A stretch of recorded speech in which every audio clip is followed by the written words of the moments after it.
दोस्तों नमस्कार। इस एपिसोड में वार्ता होगी भगवा की। जी हाँ दोस्तों, सही सुना आपने, भगवा रंग की।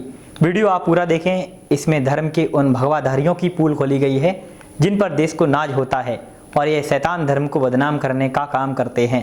यहाँ एक बात और बता दूं कि इस वीडियो में मैं किसी को आहत नहीं करना चाहता हूँ, बस ये कहना चाहता हूँ कि हर चीज़ को सटीक नज़रिए और समान नज़रिए से देखें। एक धारा में बहना आपके लिए और देश के लिए खतरनाक हो सकता है। दोस्तों, अक्षय कुमार अपनी फिल्म भूल भुलैया में भगवा पहनकर पूरी फिल्म में नाचते हैं और उनके कपड़ों पर राधे कृष्णा राम भी लिखा हुआ है। क्या यहाँ पर आपकी धार्मिक भावनाएं आहत नहीं होती हैं? इसी प्रकार निरहुआ यानी दिनेश लाल यादव भी देखिए किस तरह भगवा की सेवा में लगे हुए हैं, जो कि भारतीय जनता पार्टी के सांसद भी हैं। क्या यहाँ पर आपकी भावनाएं आहत नहीं होती हैं? फिल्म ज्वालामुंडी में रवि किशन किस तरह से भगवा का नाम रोशन कर रहे थे, तब आपकी भावनाएं नहीं भड़कीं। तथाकथित भगवाधारी आसाराम बापू, निर्मल बाबा, राधे माँ, रेपिस्ट गुरमीत राम रहीम, दत्ती महाराज, स्वामी नित्यानंद, इच्छाधारी भीमानंद बाबा, सच्चिदानंद चित्र, स्वामी ओम, बृहस्पति गिरी, मलखान बाबा, अंश कुसमुनि रामपाल, ओम नमः शिवाय बाबा हिंदू धर्म को लगातार अपमानित करते रहे हैं। तब हिंदू धर्म के रक्षकों की भावनाएं कहाँ जाती हैं? आपको इस वीडियो में आगे इन बाबाओं के कारनामे भी बताएंगे। दोस्तों, आपको बता दूं कि भारतीय जनता पार्टी के नेताओं और मंत्री के पास कोई काम नहीं है। जैसा कि आप सभी जानते हैं, शाहरुख खान जो कि फिल्म अभिनेता हैं, उनकी फिल्म पठान आने वाली है। बेस जाति और धर्म से मुसलमान हैं, इसलिए बाइकाट गैंग उनके पीछे पड़ा हुआ है। बाइकाट गैंग का काम ही क्या है आप सभी जानते हैं। यदि मुस्लिम अभिनेताओं या अभिनेत्रियों की फिल्में आती हैं तो उनका पुरजोर विरोध जताते हैं। शाहरुख खान और उनकी फिल्म पठान पर भी इसी प्रकार निशाना साधा जा रहा है। भारतीय जनता पार्टी, हिंदू सेना और बीएचपी यानी विश्व हिंदू परिषद के कई लोग दीपिका पादुकोण की वेशभूषा पर निशाना साधकर उन्हें टारगेट कर रहे हैं। जैसा कि आपको मालूम है दोस्तों कि शाहरुख खान की फिल्म पठान का एक सॉन्ग बेशरम रंग लॉन्च हुआ है तो देश में माहौल गर्म हो गया है। इस गाने में दीपिका की ऑरेंज कलर की ड्रेस को लेकर विरोध जताया जा रहा है। मध्य प्रदेश के गृह मंत्री डॉक्टर नरोत्तम मिश्रा ने इस गाने को लेकर कहा कि पठान फिल्म के गाने में अभिनेत्री की वेशभूषा और दृश्यों को ठीक करें, नहीं तो फिल्म को मध्य प्रदेश में अनुमति नहीं दी जाएगी अथवा इस पर गंभीर फैसला किया जाएगा। इस मामले में नेता प्रतिपक्ष ने भी फिल्म के सीन्स को लेकर आपत्ति जताई है। एक बार नरोत्तम मिश्रा को सुनते हैं। गाने में प्रयुक्त की गई वेशभूषा प्रथम दृष्टया बेहद आपत्तिजनक है। साफ दिख रहा है कि दूषित मानसिकता के कारण ये फिल्माया गया गाना है। वैसे भी दीपिका पादुकोण जी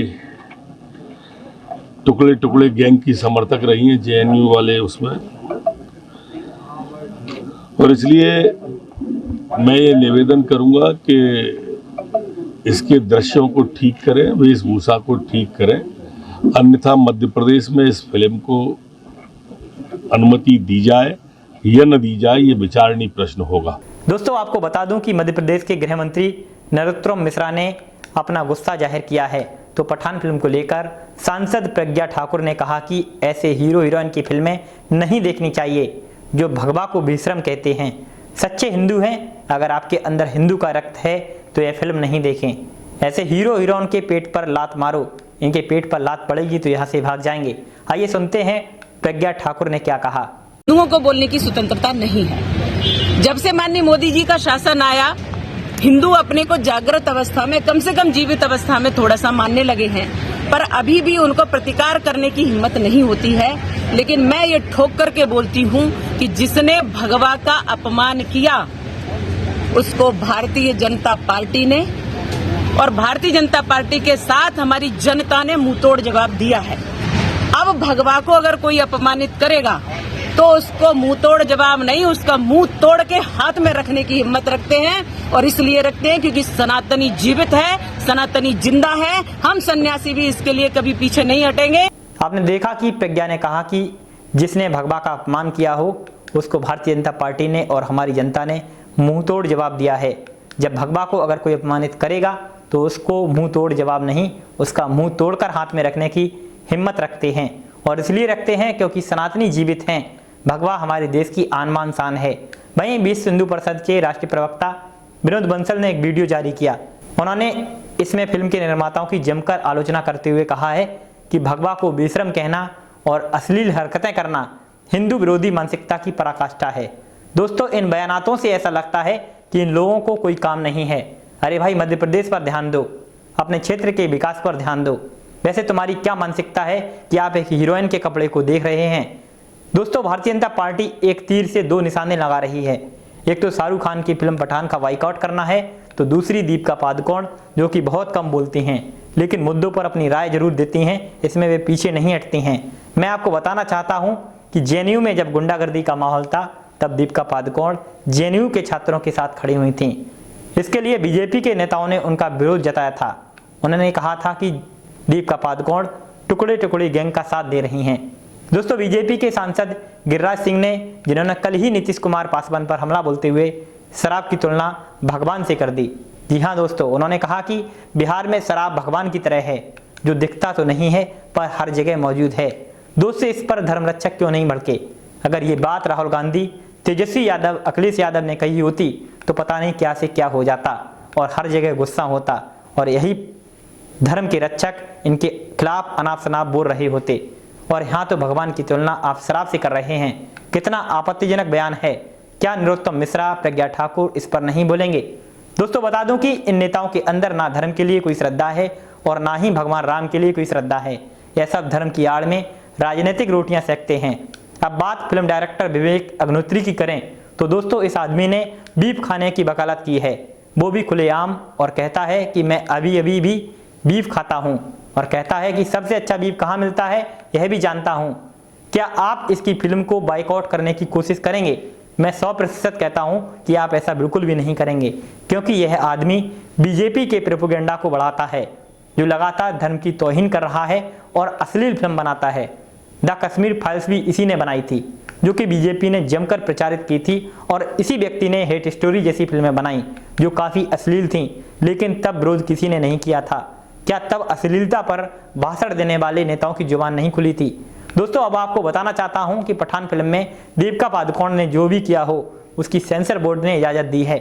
बीजेपी के नेता कंगना रनावत, तो आपने नाम सुना ही होगा, जो ये कपड़े पहनती हैं, उसके बारे में आप क्या कहना चाहते हैं? नेट पर कंगना रनावत के फोटो आप सर्च कर सकते हैं।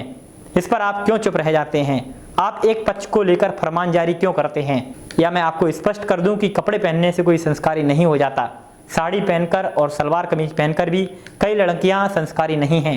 अक्सर मामलों में देखा गया है कि सूट बूट पहनने वाला व्यक्ति भी वही क्राइम करता है जो कि अन्य लोग भी कर रहे हैं। दोस्तों, मैं आपसे क्षमा चाहता हूं यदि मेरी बात आपको खराब लग रही हो तो। अब बात बाबाओं की कर लें, जो धर्म रक्षक हैं। इनमें कई बाबा भगवा धारण करते हैं। इन्हें आपने नहीं, कोर्ट ने जेल भेजा है, लंबी लंबी सजाएं दी हैं, लेकिन आप चुप थे और आज भी चुप हैं। यह भगवा या धर्म को बदनाम कर रहे थे। पहला बाबा इच्छाधारी भीमानंद और शिवमूर्ति द्विवेदी। यह भीमानंद महाराज जो खुद को इच्छाधारी मानव बताता है, दरअसल यह शिवमूर्ति द्विवेदी है। इन्हें सेक्स रैकेट चलाने और धोखाधड़ी के मामले में कई बार गिरफ्तार किया जा चुका है। कुछ अरसे पहले इसे जमानत पर रिहा किया गया। भीमानंद को हाल में फिर से गिरफ्तार कर लिया गया है। दोस्तों, अगला नाम है नारायण साईं। फिलहाल जेल से बाहर आसाराम बापू के बेटे नारायण साईं भी अपने पिता के पदचिन्हों पर चलते हुए उन्हीं आरोपों में गिरफ्तार हो चुके हैं जिनके लिए उनके पिता जेल में बंद हैं। नारायण साईं पर बलात्कार और जबरन यौन संबंध बनाने का आरोप है। दोस्तों, आचार्य कुसमुनि का नाम आपने सुना होगा, जो संत समाज का प्रतिनिधित्व करने का दावा करता रहा है। अब उसे फर्जी संतों की लिस्ट में डाल दिया गया है। एक बार उन्होंने शंकराचार्यों को भी बहिष्कार करने की मांग की थी। ढोंगी बाबाओं की सूची में आने के बाद अब उन्होंने कहा है कि इस समय अखाड़ा परिषद ही सबसे बड़ा दुराचार का केंद्र है। आप समझ सकते हैं, यह सभी भगवा पहनते हैं।